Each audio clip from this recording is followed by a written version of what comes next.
السلام عليكم، كي راكم دايرين؟ راكم غايه لاباس؟ الحمد لله يا ربي. ان شاء الله يا ربي هذا الفيديو تاعي يلقاكم بخير وعلى الف خير. كيما عودتكم دائما نعطيكم الطاقه الايجابيه للصباح. هذا الروتين تاعي راه متنوع، فيه من نهار الجمعه راني جايبته نجرجر فيه حتى النهار تاع اليوم. درت لكم كاع شويه شويه لقطات، خاطرش هذا الشقا كاع اللي نقضيه ما نجمش نديره كاع في نهار، راكم عارفين كل واحد ما يكلفش على روحه، والصحه راهي غير على قد الحال.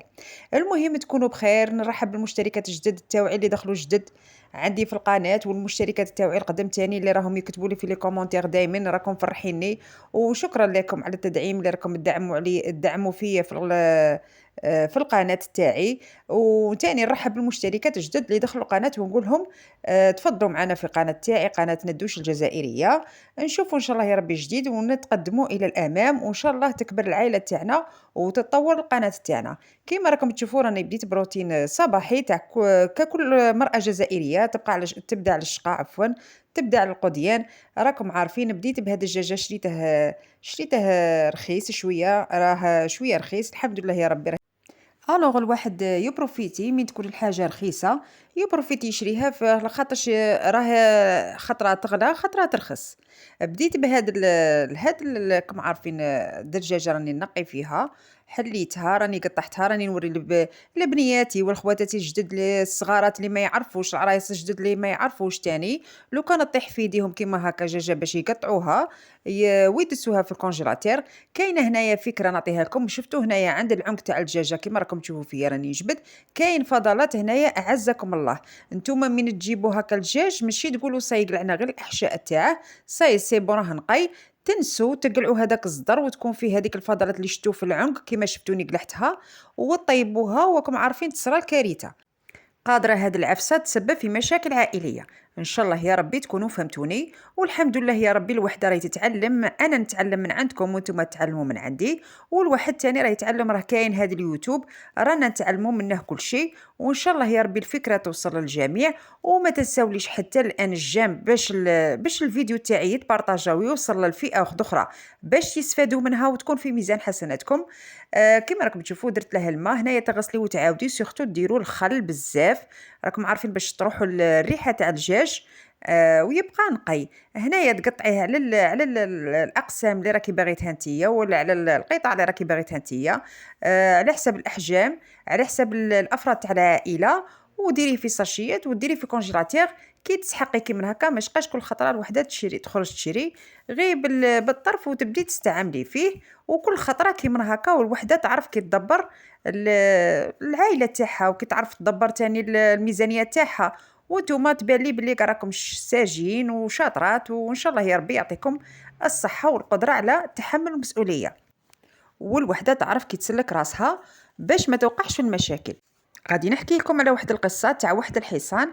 واحد العبد كان دايه مولاه في الطريق، كانوا في واحد الجبل، كي جاو في واحد الحدوره كيما نقولوا، ولا طاح هذاك العود، طاح في حاسي كبير كبير وطويل.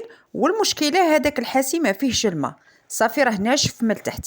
كي طاح هذاك العود ما طاقش يخرجه مولاه، ما طاقش يخرجه هذاك مول العود، وما طاقش ثاني العود يطلع، لاخاطش الحاسي قلت لكم طويل بزاف وغامق وغاتر كيما نقولوا حنايا، غاتر صافي طويل بزاف. هنا شنو بغى يدير مولاه؟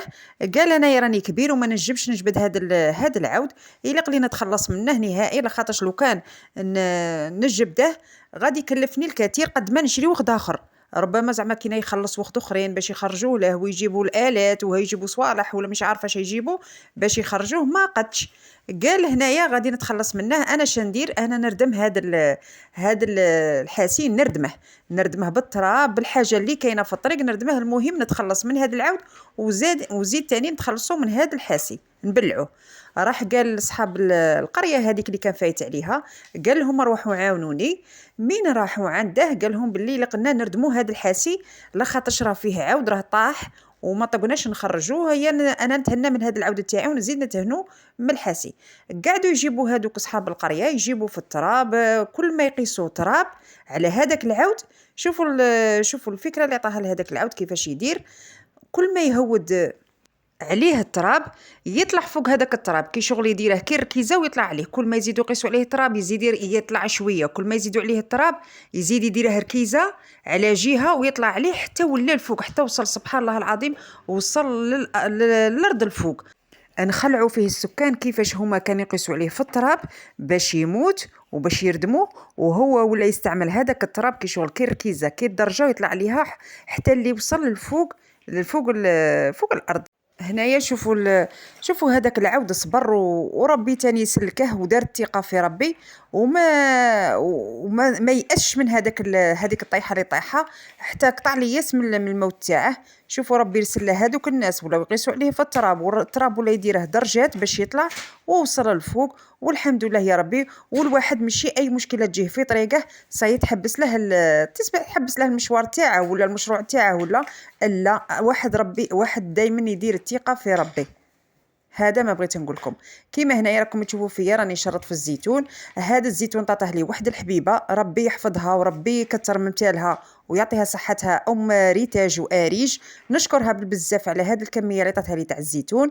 نقولها الله يجعلها في ميزان حسناتك وربي يحفظ لك العائله تاعك ان شاء الله يا ربي. اللي كانت تتفرج علينا حتى الان في هذا الفيديو ديروا لنا غير الجيم والاشتراك والبارطاج باش وخد اخرين تاني يستفادوا من هذه القصه وهذه العبره، وتاني يستفادوا من الروتينات والفيديوهات تاوعي.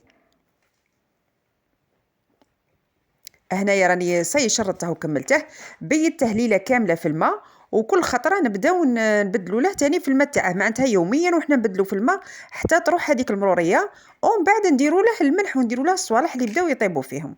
ان شاء الله يا ربي تكونوا فهمتوا الطريقه وتكونوا فهمتوا تاني كاع اللي درتها لكم في هذا الروتين. وبعد ما كملت هذا الروتين تاعي كاع درت غير شويه تاع كيران. هذا الكيران راهي طوندونس راهي تاني جديده في مواقع التواصل الاجتماعي. عجبتني هذه الوصفه بغيت نسيها معاكم ونجربها ونشوفها الا خرجت لي كيما الطريقه الاولى اللي كنا نديروها العاديه. هنايا جبت هنايا الكرانتيكا ولا الحمص هذا المطحون، راكم تشوفوا هذا الساشيه تاع 500 غرام. قسمتها على 2 خطرات، 250 غرام هي اللي استعملتها وخليت 250 غرام الكاش نهار وخد اخر. هنايا جبت البسينه تاعي درت هذيك 250 غرام وزدت لها هنايا نص مغرف تاع ملح ولا اقل من نص مغرف على حسب الاذواق تاعكم. زدت لها هنايا يوطرو نص تاع ما. الاولى درت غير يوطرو وحليت مليح مليح هذاك الحمص ولا هذيك كاراتيكا حليتها مليح مليح باش ما ديرلناش زعما كويرات، راكم عارفين تجي فيها كويرات. هنايا ما درتش يوطرو نص في البدوه كاع على خاطرش باش ما تبقاش تزعط عليا هاك وهاك. درت غير يوطرو ومن بعد حتى كي حلت مليح عاد باش زدت نص يوطرو الاخر. كيما راكم تشوفوا في الطريقه تاع التحضير ان شاء الله بركي تكونوا فهمتوها. صدقوني جات البنه تاعها شابه بزاف. هنا راني نزيد في النص يوطرو الاخر اللي باقي وخلطت مليح. ان شاء الله برك تكونوا جربتوا الوصفه تاعي وجربوها وردوا لي في لي كومونتير، وقلت لكم اي نقائص كتبوا لي في لي كومونتير ان شاء الله يا ربي نستفاد من عندكم تاني انايا. كيما راكم تشوفوا حليت كاع هذه كرانتيكا حتى تحصلوا على الرغوه هاليكم من الفوق. نجيب هنايا طاجين غادي نطيبوها فوق الغاز، نقص الغاز هنايا ماشي داخل في الكوشه فوق الغاز. غادي نقص الغاز ونقعد نخلط ونحرك باش ما تنشفناش من تحت. راكم عارفين هنايا الماء يولي ينشف لنا وتنحرق لنا الكرانتيكا من تحت. هنا راني دايرتها فوق الغاز ان شاء الله تكونوا فهمتوا اش راني نقول. هذا الكرانتيكا طيب ليه طيب بالخف ما تشتش في الطياب. كي شغل نطيبوها نص طياب فوق الغاز ونص طياب الاخر نطيبوها تحت. شوفوا هنايا راها بدات تنشف الكرانتيكا، راكم تشوفوا راهي تغلي. شوفوا هنايا راهي تغلي فوق النار، راكم تشوفوا بالعين. هنا النار راني منقصت لها صيد روق قد ما نشفت شويه وخترت زعما شويه ولات ثقيله وخرتها من فوق الغاز وجبتها هنايا. وغادي نجيب دروك نزيد عليها هنايا هذه المكونات، نزيد عليها نص كاس تاع حليب. هنا تنجموا ديروا معاه الفرماج كيما انا ولادي ما يبغوش كاع الحاجه تاع الفرماج. درت غير نص كاس تاع حليب وزدت عليه قريب نص كاس تاع زيت وخلط المكونات هنايا. ومن بعد هنايا زدت تاني حبه بيض اللي تبغيها جامده بزاف. هنايا راني نزيد في شويه تاع تاع كمون باش يعطي ذوق شباب وبنه شابه. ومن بعد نزيد هنا قلت لكم حبه تاع بيض. اللي تبغيها جامده دير 2 حبات تاع بيض، واللي تبغيها شويه جاريه، حنايا نبغوها جاريه، ولادي تاني يبغوها جاريه، ما نبغوهاش قاصحه بزاف، دير غير حبه. واللي تبغيها جامده دير 2 حبات كيما تبغوا. صاي نخلط كاع المكونات في رحبه، دروك صاي راهي واجده. هنا في هذه الحاله نكون انايا ديجا محميه البلا تاعي مليح. هذا هو السر تاع الطياب تاعها، يكون البلا اللي غادي نديرها فيه ولا السني تكونوا محمينه في الكوشه. انا دهنته بالزيت ودرته في الكوشه يحمى بزاف، تخلوه واحد 5 دقائق وهو يحمى البلا، باش كي نديروا الكرانتيكا ما يلصق ويطيب، ما تلصقناش على الجوانب تاع البلا. هذا هو السر الطياب تاع الكرانتيكا تاني. هنا راني دهنته وغادي نديره يحمى، راني نقول فيها ونعاود، ان شاء الله برك تكونوا فهمتوا الطريقه. هنا جبدته راه حامي، وغادي نفرغ عليه هذا الخليط اللي كنت وجدته تاع الكيران. وصاي نديروها طيب، ما غاديش تشد بزاف في الطياب.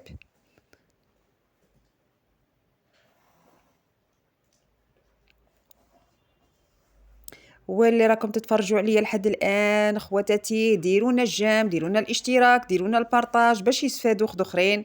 ان شاء الله يا ربي برك تكبر القناه تاعنا وتوصلوني ل1000 مشترك.